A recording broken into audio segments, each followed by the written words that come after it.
no, ninakaw kasi ang pera ng bayan, paano natin mapatay yung structure ang ating nasasakupang isla sa WPS? Walang ginawa ang government officials kundi magnakaw sa pondo.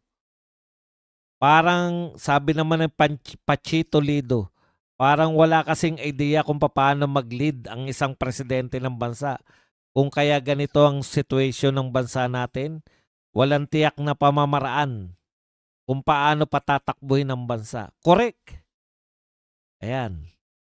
Musiko Bay, pro-China or not, ano pakialam? Hindi ko naintindihan.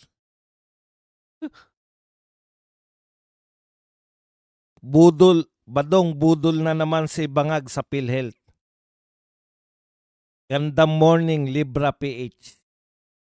Ano ba nangyari sa PhilHealth?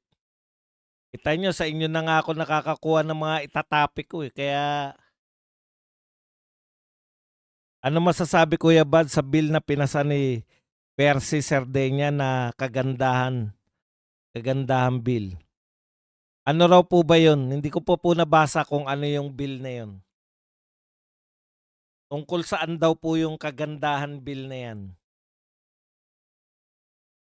Konti lang kasi kita sa classroom at hindi pwedeng ghost classroom kasi huli agad. Correct. Tsaka pipirma yung principal dyan eh. Ite-turn over sa principal yan eh. Hindi pwedeng ghost project talaga dyan. Dahil ite-turn over o 16, halimbawa, 10 classroom, ite-turn over mo sa principal. Bobo ba yung principal? Tatanggapin niya 5 classroom lang pero pipirma niya 10 classroom. O yun po pagkakaiba nun eh. Kung chihuahua si Tariela, Boss Buds, ano naman aso si Broner? Askal. Di ba mga brownie? Askal yung aso. Paano yun na yung imbes na pera galing sa GSIS? Lugi. 8.8 billion lugi. Boss, galit ng mga sa gobernador kung ano-ano pinagagawa ng mga politiko. Kawawa po ang susunod na president ng Pinas. Laking problema ang mamanahin. Oo nga po, pero wala tayong magagawa eh. Talagang ganyan, kinakailangan nating umoto ng matinong presidente. At wag na muli, never again sa mga kadugo nito. Marcos, Romualdez, mga Aquino, Dilawan, wag na po yan lahat.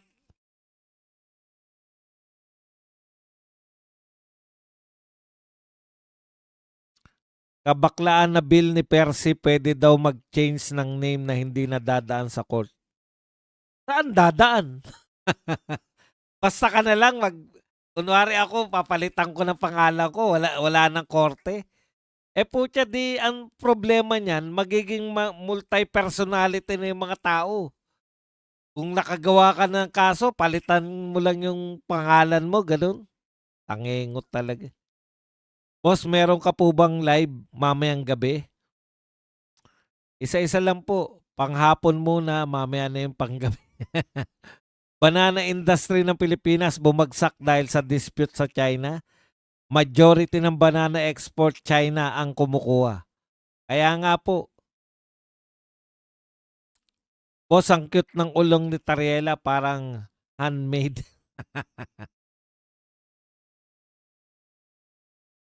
May tawag po dyan. Di ba yung mga tao, minsan, pag pumorma na, di ba? Nagbabago itsura pag pumorma na eh. Pero meron din pong mga tao na hindi binabagayan ng forma. Hindi ko po sinabi na si Tariela yan.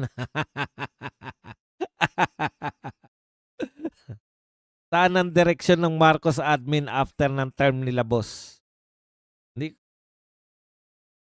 parang nakakabawi ka kasi, 'di ba? Parang yung sitwasyon niya ng Pilipinas, aping-api na tayo. Putya.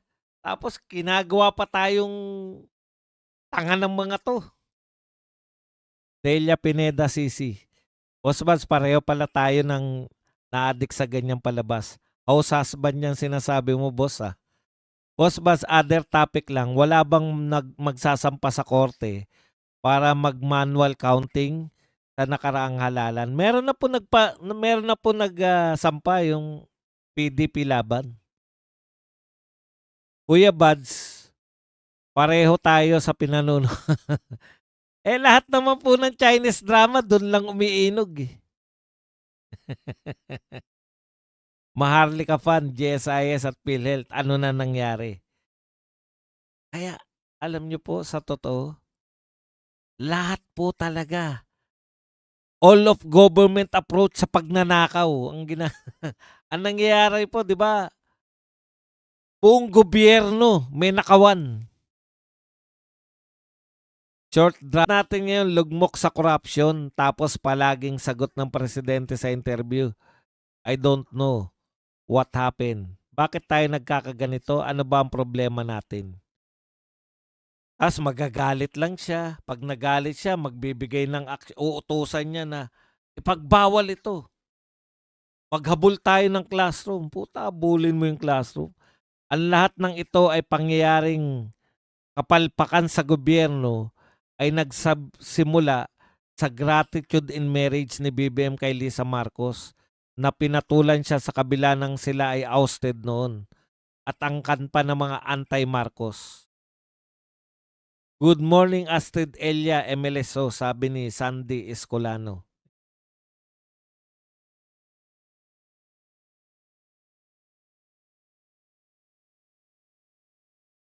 Hello Sandy Escolano, sabi naman ni Astrid. Naging sunod-sunuran na lang siya ngayon kay Lisa. Port Donito. Boss Buds, good morning. Nestor Tabamo. Totoo bang may mangkukulam? Kung totoo man, ipakulong na lang natin ang kawatan para tayo na lang ang naiwan na hindi kawatan. Alam niyo, hindi po ako naniniwala sa kulam kasi kung may mangkukulam, dapat nakulam na yung mga magnanakaw sa gobyerno. Maliban na lang kung hindi sila tinatalaban ng kulam. Ang lahat ng yan, naging sunod-sunuran. Kumusta na kaya ang flood control project at mga ghost project issue? Hindi na po sila binabalita ng mga media pero tayo, hindi po natin yan bibitawan. May hawig ka boss kay Triple D. Hindi ko po kilala si Triple D. Pasensya na po sa YT. Si Marcos ang problema.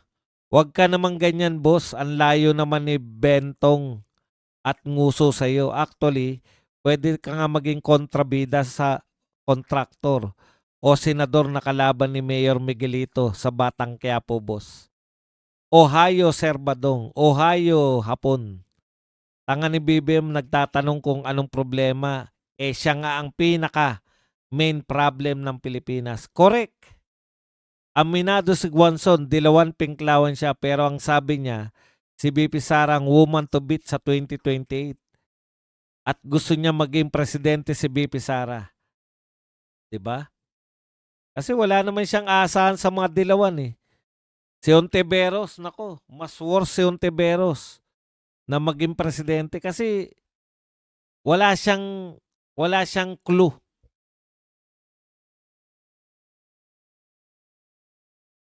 Terbad sa out of topic,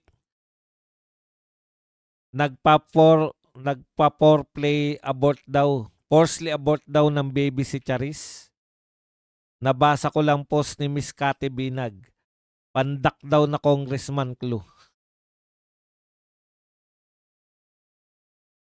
Si Charis Jake Cyrus? Ano?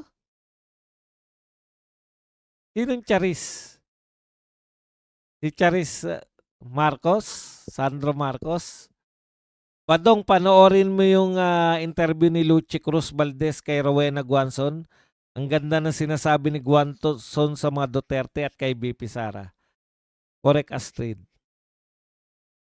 Okay naman, wala naman akong problema kay Guanzon kahit alam po natin na siya ay dilawan o kakamping. Wala naman po akong problema kasi ginagamit naman natin din yung laban sa kanila eh, yung mga pinagsasabi nila. Kahit nga si Vice Ganda, 'di ba? O bumabanat si Vice Ganda. Anti-corruption siya. Bakit naman natin mamasamain yung pagiging anti-corruption niya? Ganun lang talaga yun. Mahirap talaga kung wala ng batas ang bansa. Ang unang nangangamoy ay ang baho ng mga politiko tulad ngayon.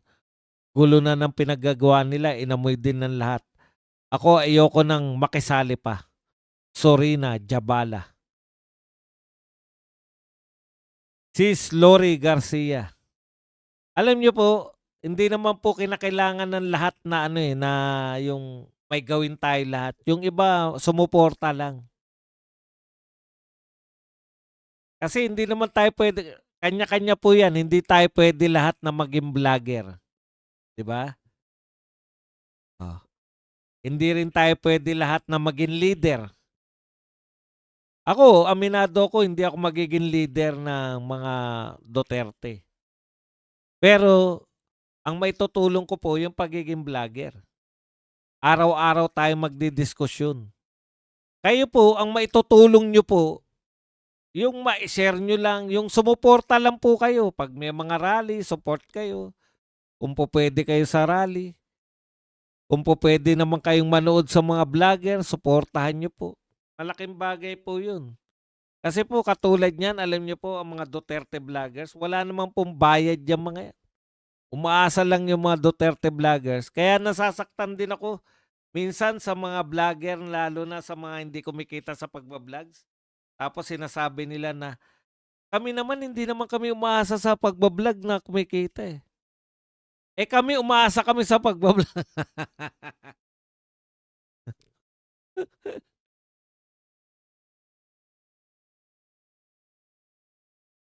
Yun nga po yun eh, di ba? Yun yung pagiging independent namin na mag-isip.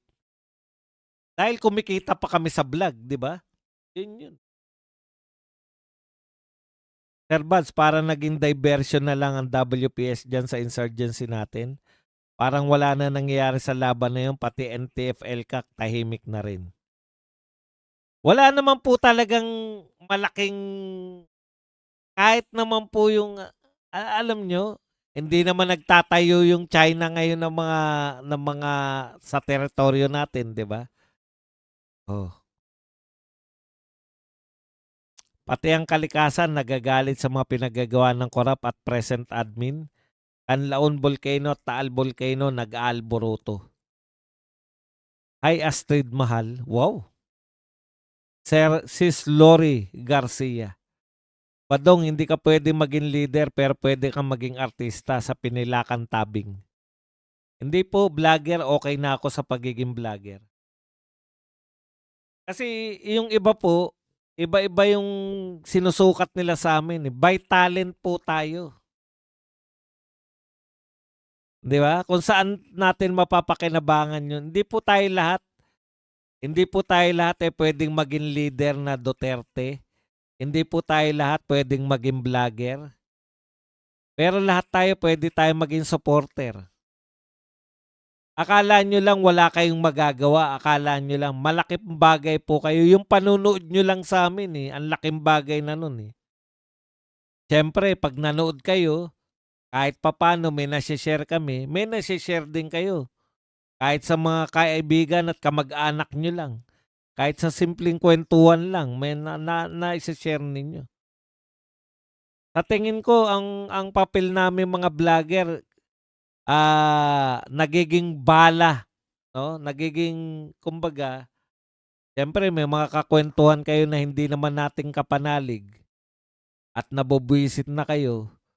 Nakakatulong kami sa pagiging, yung naaarmasan namin kayo ng mga ipang pambabato sa kanila Jack Ibarra, ang sakit sa ulo yung mahal-mahal baliw. Pati ang kalikasan na nagagalit sa mga pinagagawa yan. Hindi bagay kay Hontiveros maging presidente dahil siya pwedeng walang binabasa sa harap ng publiko. Ang layo niya kay BP, kahit sinong nag-interview kayang sagutin. Ohio, Tess Koyama. Belinda Castro Mayor, malaking achievement ni Marcos na sinira ang mga inidoro sa costume. Bravo. Boss, taba mo. Boss Buds, kung maghiwalay ang Bismin, sa Luzon? Saan ka gustong watching? Ako po, ayoko po. Ang gusto nga natin, umunlad tayo eh. Alam nyo, may transition pa yan. Pagka di naman papayag yung gobyerno na humiwalay yung Mindanao, di ba? Sa kwentuhan lang, kaya lang, mas malaking problema po yung paghiwalay kaysa palitan na lang natin. Magkaroon na lang tayo ng bagong presidente. Mas malaki pa pong problema yung ihiwalay yung Mindanao. Jake Ibarra, mahal na ang bilihin? Oy, kaya magsikap at maging productive. Ang malaking tanong, ano ba ang solusyon para mabago at matapos ang nightmare na nangyari sa ating bansa? Lani Kerimit, galing tayo kay Tatay Digong, di ba? Ito bang mga to, nakikita ko nga sa post, may nakita akong post. Panahon ni Tatay Digong, proud na proud tayong lahat na maging Pilipino. Lalo na yung mga OFW natin, proud na proud kasi yung mga boss nila dyan sa ibang bansa, yung mga boss ninyo, hanga sa ating Pangulo eh. Hanga sa ginagawa ni Pangulong Duterte.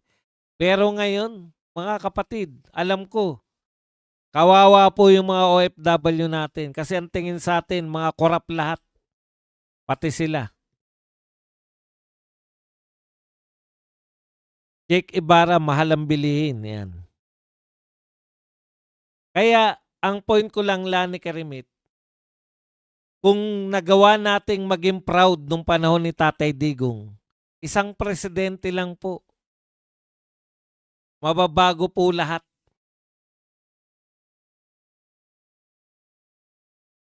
Isang presidente lang po. Buwang talaga tong si Clariring kung magsalita, basta na lang nagsasalita na di naman totoo at wala sa punto. Para ba nagsasalita siya na hilo siya?